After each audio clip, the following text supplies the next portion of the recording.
Hello Internet! So, after a few games of Vassal Online against real opponents, I've come back to a bit of solo play of ASL now.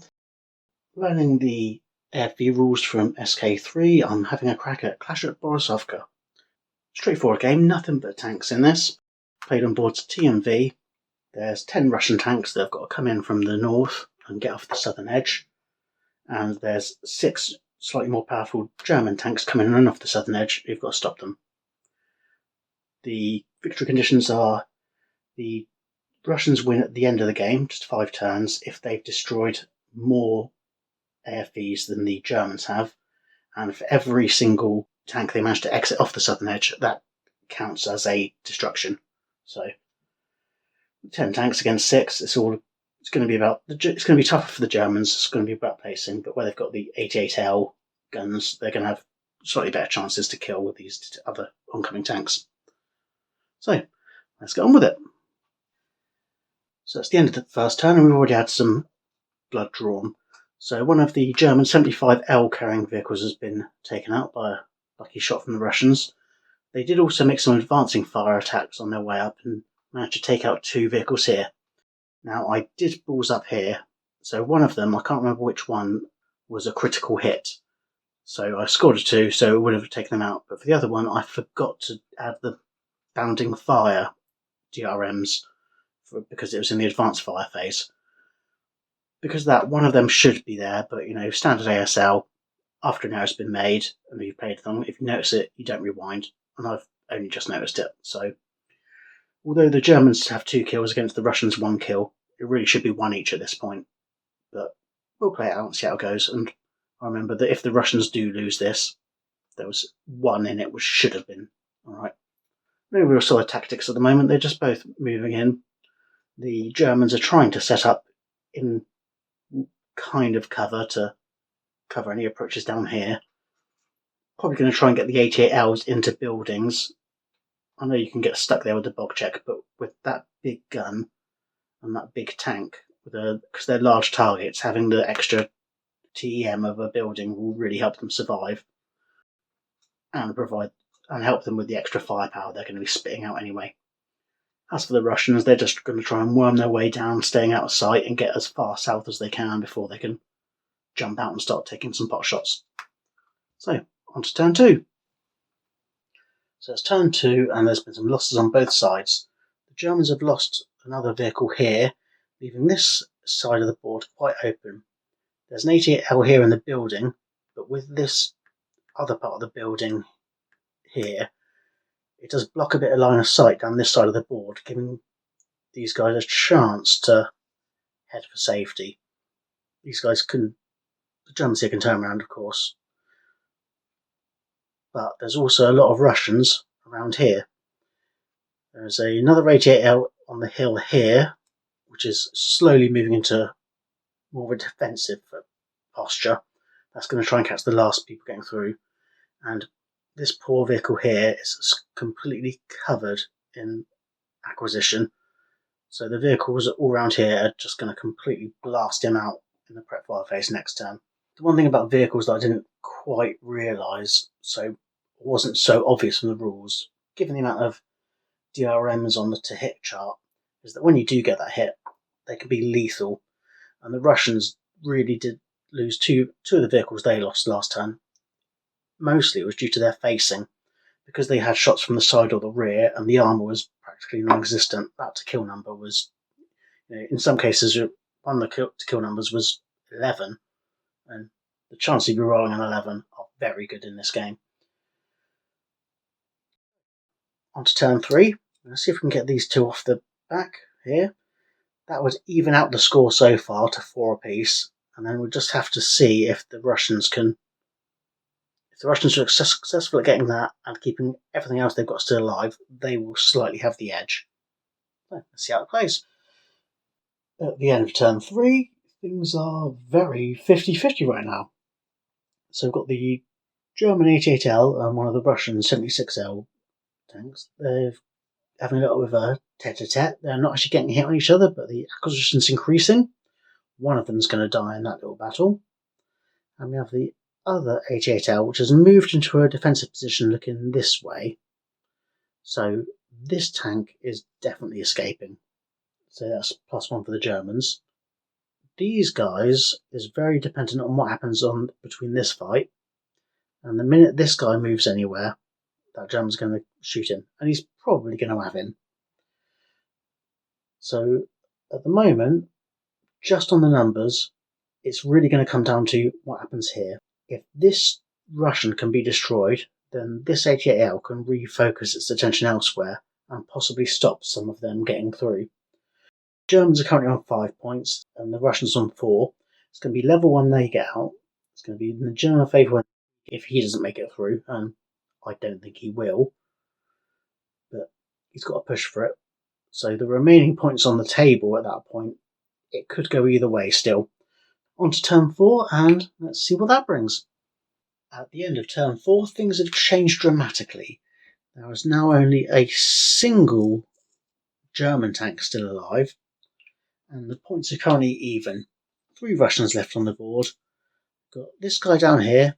He is going to be off the board within the first movement point this turn, which will give the Russians the lead. Now the Germans, to win, they have to have eliminated more than the Russians, points-wise. So he's definitely getting off. This guy has to kill both of them for the Germans to win. We've got this Russian tank up here. He might head this way, and that'll be in the turret-covered arc of the vehicle, so we might be able to destroy him that way. If this guy moves into here, then he'll be in the vehicle-covered arc. But I'm currently planning for this Russian to try and go the long way around. So this German will have to kill this Russian, either the vehicle-covered arc or the turret-covered arc. They have to move the turret regardless, but it's possible to kill him. And then they'll have to move back here and cut this guy off at the pass. Where it's come down to the wire, it's become clear that the error I made up here with the bounding fire error, if there was one more Russian tank, it would be over for the Germans already. Let's crack on with turn 5 and see who wins. Pretty sure it's the Russians. Partway through turn 5 and the game has been abandoned. So it is now a Russian victory. There is a single remaining German tank. A Russian tried to slip round and there was prep fire attack, but they did not make a hit. And they're in a position where they're currently out of line of sight.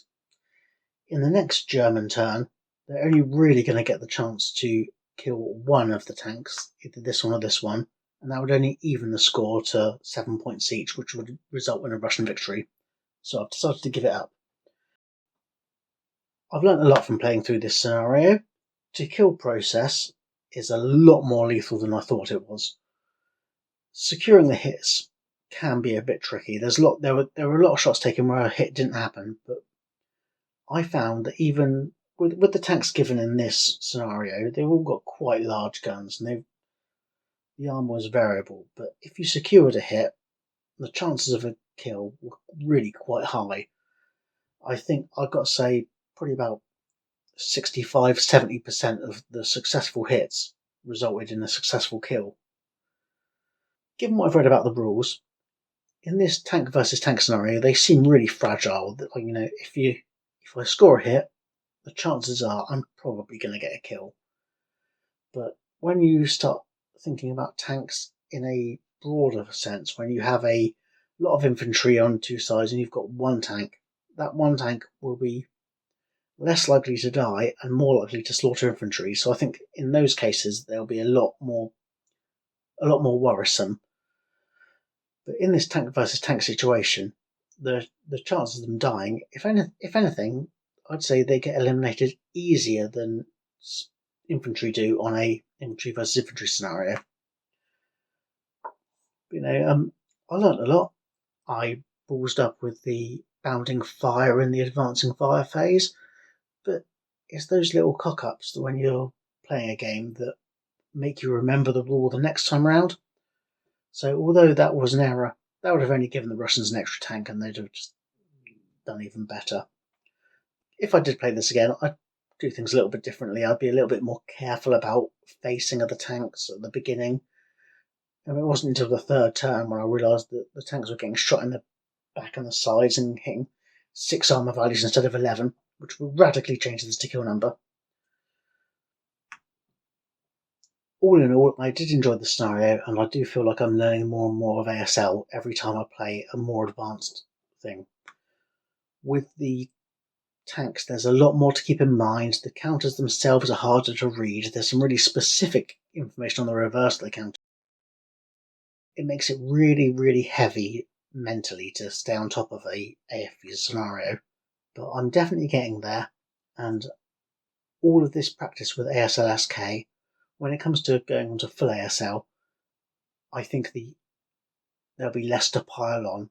If I went straight from nothing to full ASL, it would be really, really hard to pick up everything. But I really appreciate the way ASL-SK slowly increases the complexity. They say that you can just buy ASL-SK4 and just play the scenarios, and while that is true technically, I think the ability to play just infantry, then just infantry and support weapons, then just infantry, support weapons and guns, then some tanks, then some infantry and tanks, then some PTO and concealment. The graduated learning you get by playing the ASL-SK games in order is really, really, really useful to help it all stick. I mean, these days, the infantry rules, I feel like I've got them fully. I may not have my best tactical decisions, but the DRMs you use, the way the game plays, who can do what, the difference between defensive, subsequent first fire, final protective fire, all that, it's ingrained in me now because I've played through it. And when that's ingrained in you, and you add a little extra element like AFVs, or like concealment, or like new types of terrain like brush, it makes it much more manageable. So I feel in a much better place to go into full ASL. I really enjoyed playing this scenario. I'm really enjoying learning about the tanks, and being the first time I've played a full scenario all the way through with AFVs, I didn't expect to go smoothly, and it didn't, but I'm really looking forward to playing another one where there's some more going on, so I can help grok those rules for the future. So, if you've played the scenario, let me know. I'd be quite interested in your tactical perspective on it all. And until next time, happy gaming!